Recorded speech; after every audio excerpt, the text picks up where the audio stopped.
How to create captions, headings, and summaries. It's very important that you understand the proper use of captions, headings, and summaries, and that's mainly for usability purposes and for people that are using assistive technologies or adaptive technologies, such as a screen reader. So what I'm going to show you first is here's a table that we've created in Drupal. Let's take a look at the parts here.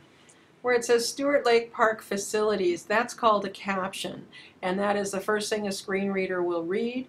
When they read that, someone that has a vision difficulty or is vision impaired will know what the table is about, and they can click a button to bypass the entire table or to go ahead and go cell to cell to cell to cell to get the necessary information. So it's very important that you're descriptive on that caption. The next thing we want to look at is the heading, which is the black bar here, and that of course is your column heading and gives a descriptive of what is contained in each column. Now this will be designated by a black bar with white type, and you can only have one heading per table. If you feel that your table needs more than one heading, what you can do is create another table directly below this, right down in here, and it would actually be two separate tables, but it would look like one because it would have the black bar here with the white text. So if you need some help with how to lay out a table, be sure to contact Lori Brendan. But that's how you can use that. So that's your heading. Now your summary is something that cannot be seen by the user or by you, but the summary is something that helps with cataloging the table and the information in the table, and it helps with the browser as far as the search engines go, and it helps again with adaptive technologies. So let's take a look at how to create these when you're creating a table. I'm going to go ahead and click on the Edit tab. And I'm going to come in and place my cursor here. I'll scroll down a little bit so you can see a little bit better. And I'm going to go ahead and push this down a bit so that we can create a new table here. I'm just going to go up and get my table, insert edit table icon. And on rows, I'll say 6 rows. Columns, I'm going to have 2. I'm not going to worry about the alignment at this point, but you certainly could set that for center, left, or right. And I do want a table caption, very, very important. So that's going to give me a blank spot to put my caption in. Now the other thing you want to do is that summary that I was talking about that we can't see but that is important. If you click on Advanced, you can come in here for the summary, and that's where you would type in what your table is about. Now usually I just use the summary and the caption as the same information because it's used in different ways, but it's all the same information. So what I did was I just did a copy paste, Table 1 Stuart Lake Park Facilities, and that's all I needed to do. I'm going back to General, make sure everything is set, and then I can say Insert. Now that table doesn't look like much yet, but the summary information has been created. The next thing we need to do is come up here for the caption. I want to put the caption in. And again, I said I'm going to use that same information from Summaries, which I copied from another document, and I'm placing it in. Now this will all stretch out nicely once we get our table going. I am going to go ahead and just put in the first 2 rows here. I'm going to do a copy paste.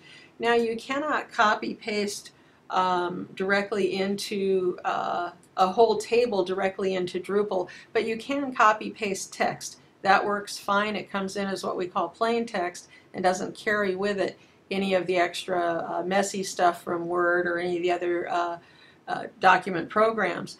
So what you can do is you can copy and paste a line of text or a paragraph of text. So here what I'm doing is these are going to become my headers. And remember to get from one cell to the other, just use your arrow keys. And then I'll go ahead and I'll copy in just 1 row of information here for us so that we can see how this works. Again, I'm using my arrow key to get to the next cell, and I'm copying some information off of my desktop and pasting it in.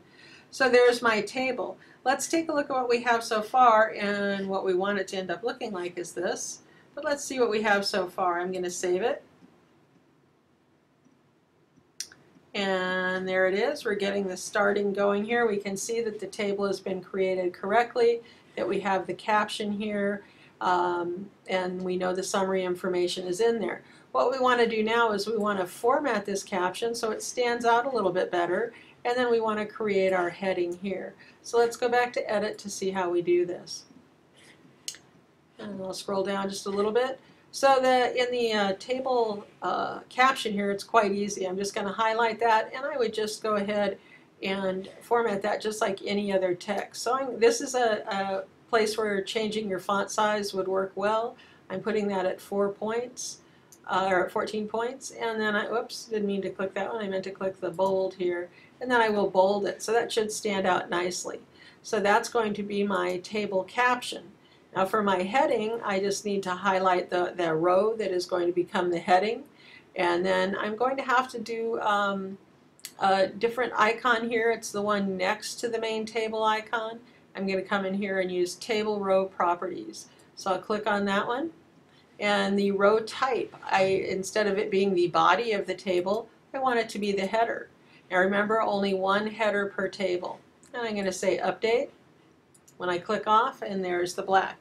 Let's take a look and see what our table looks like. Let's go ahead and save. And there we have it.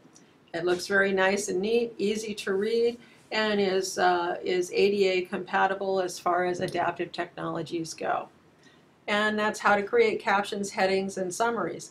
In the next video, we'll take a look at editing your tables and different things that you can do with tables.